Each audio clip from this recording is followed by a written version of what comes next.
Le sunnisme est très important. C'est la voie principale de l'islam. La voie principale, ça signifie que depuis l'époque du prophète sallallahu alayhi wa sallam, l'écrasante majorité des musulmans ont suivi les préceptes de ce chemin. Le mot sunnisme vient de Ahl sunnati wal jama'a, c'est-à-dire littéralement les gens de la sunna et de la communauté. La sunna, ça englobe l'ensemble des lois, des règles et des préceptes de l'islam que nous a transmis le prophète.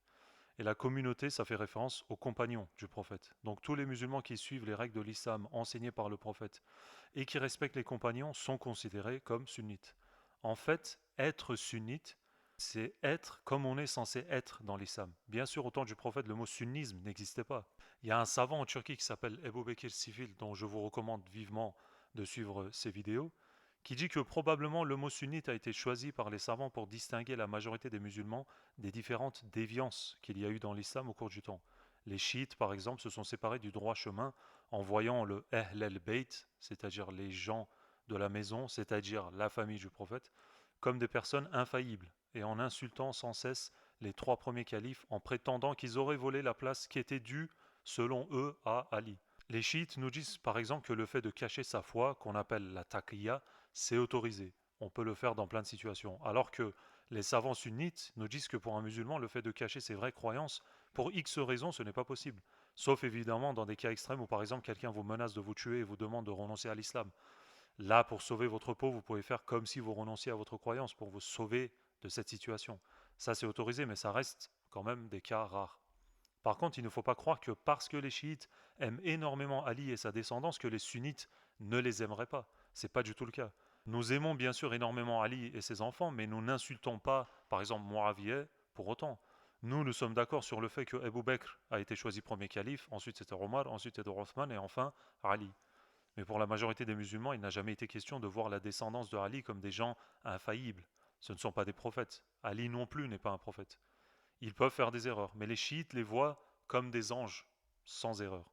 Tout à l'heure, je vous parlais des déviances qu'il y avait eu dans l'islam et que le mot sunnisme avait été choisi pour distinguer la majorité des musulmans de ces cas-là. Eh bien, un de ces cas est ce qu'on appelle le kharijisme. En arabe, on dit khawarij ou en turc khariji.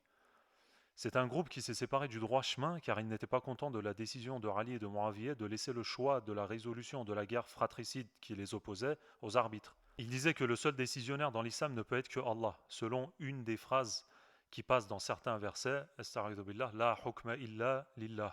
Du coup, ils ont considéré que Ali et tous les autres avaient agi contre les versets d'Allah et ils ont fait le tekfir de Ali et de Muawiyah et aussi des arbitres et de tous les gens qui ont accepté cette décision. Alors il faut savoir que le prophète sallallahu alayhi wa sallam a lui-même, dans quelques moments de sa vie, eu recours à des arbitres pour régler quelques situations. Les Khawarij se voyaient eux comme musulmans, mais tous les autres, pour eux, c'était devenu des kafirs. Certains tekfiris aujourd'hui ont la même méthode, comme vous le savez, ils se voient eux comme les seuls vrais représentants de l'islam, et les autres seraient soit kafirs, soit dans l'innovation, soit dans l'ignorance, etc. Bref, voilà un exemple type d'un certain groupe qui s'est séparé du sunnisme pour créer sa façon d'interpréter les choses. On peut donner comme exemple aussi le groupe qu'on appelle Mu'tazila, qui eux interprétaient aussi au niveau de la Aqidah certaines choses différemment par rapport au sunnisme. Par exemple, ils n'acceptaient pas la réalité du destin, ils reniaient les attributs d'Allah.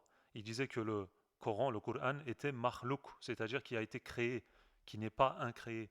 Alors que les sunnites nous disent qu'effectivement le destin existe, les attributs d'Allah, ça existe, et les versets du Coran sont incréés, comme Allah lui-même en fait, puisque les versets sont les paroles d'Allah, et comme lui il est incréé, personne ne l'a créé en gros, logiquement ces paroles aussi sont incréées. Il y a plein de choses à raconter là-dessus, mais on verra ça dans d'autres vidéos, Inch'Allah. En gros, vous avez compris, dès que vous entendrez une phrase chelou d'une personne ou d'un groupe, sachez que ces gens-là probablement ne sont pas sunnites et donc ne sont pas dans le droit chemin. Par exemple, si la personne refuse le destin, refuse le miraj du prophète, sallallahu alayhi wa sallam, ou alors refuse que Mahdi va venir un jour, ou alors s'il refuse le fait que le prophète Isa n'est pas mort et qu'il va descendre du ciel à la fin des temps pour se battre avec Mahdi contre Dajjal, etc. Ces gens qui refusent tout ça peuvent tomber dans le piège des réformistes, c'est-à-dire ceux qui veulent modifier l'islam selon leurs envies, selon les époques. Ou alors, ils interprètent mal les choses. Il y a un point important dans cette affaire. Est-ce que le fait de ne pas être sunnite fait de quelqu'un un mécréant? Alors là, ça dépend. Si la personne refuse le destin, ou par exemple le fait que le prophète ait fait son miraj, ou alors que Mahdi va venir, On ne peut pas dire que ces gens-là sont devenus kafirs parce qu'ils refusent tout ça, car ces choses sont citées dans les hadiths et non dans les versets. Refuser un verset fera de vous un kafir, ça c'est sûr, mais les hadiths, c'est plus compliqué. Même s'il y a pas mal de savants qui disent que les hadiths qui sont vraiment sahih, purs et durs, qui sont vraiment sûrs, sont impossibles à renier quand même, sous risque de sortir de l'islam. Et puis les gars, petite précision, même Ibn Taymiyyah a eu quelques fatwas par-ci par-là qui n'étaient pas acceptés de base par les sunnites. Par exemple, quand il dit que pour divorcer, quand tu prononces la phrase je t'ai divorcé ou je te divorce plusieurs fois, pour Ibn Taymiyyah, ça ne compte que pour une fois. Ça, c'est son interprétation parce qu'il s'appuie sur un hadith qui est très faible. Mais ce choix n'est pas accepté par les savants sunnites, car quand on prononce la phrase je t'ai divorcé, ça compte pour une fois. Donc si on le dit 3 fois d'un coup, les 3 fois, ça comptera pour 3 fois et non une fois. Bon, c'est des détails, mais c'est important quand même à savoir.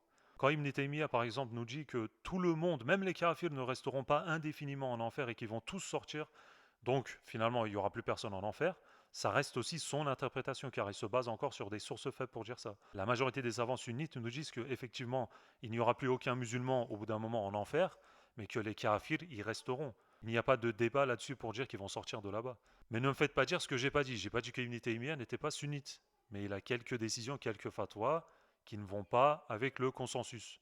Bref, je pense que aujourd'hui et dans toute l'histoire de l'islam, ça a été le cas. 90% des musulmans sont sunnites.